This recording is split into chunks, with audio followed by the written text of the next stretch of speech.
Hello friend, দেখো আমি বানাবো চিকেন। তো এই যে আমার চিকেন, এই যে পেঁয়াজ, এই যে আলু, এই যে মশলা আর আদা রসুন বাটবো। তারপরে আমার কড়াই গরম হয়ে গেছে, আমি এবারে তেল দেব।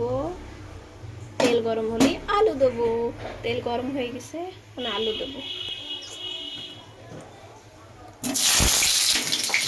আলু ভালো করে ভাজে নেব, একটা নামায় নেব। ভালো করে ভাজি, আলু ভাজা হয়ে গেছে, আলু ওখানে নামায় নেব। আচ্ছা,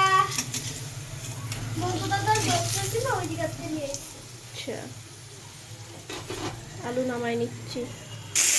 পেঁয়াজ ভাজে এর মধ্যে মশলা ভালো করে ভাজিয়ে নেবো। পেঁয়াজ লাল লাল করে তাহলে ভাজবো। পেঁয়াজ ভাজা হয়ে গেছে, এবার দিয়ে দেবো এর মধ্যে আদা রসুন বাটা।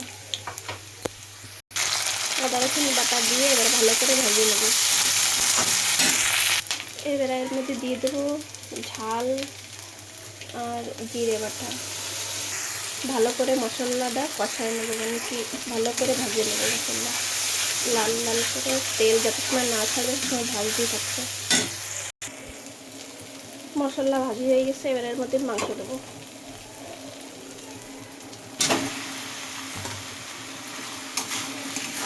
মাংস দিয়ে ভালো করে মাংসটা কষায় নেবো। এবার হলদি লবণ দিয়ে দেবো এর মধ্যে। স্বাদ অনুসারে লবণ দেবো। ভালো করে মিলিয়ে কষায় নেবো মাংসটা।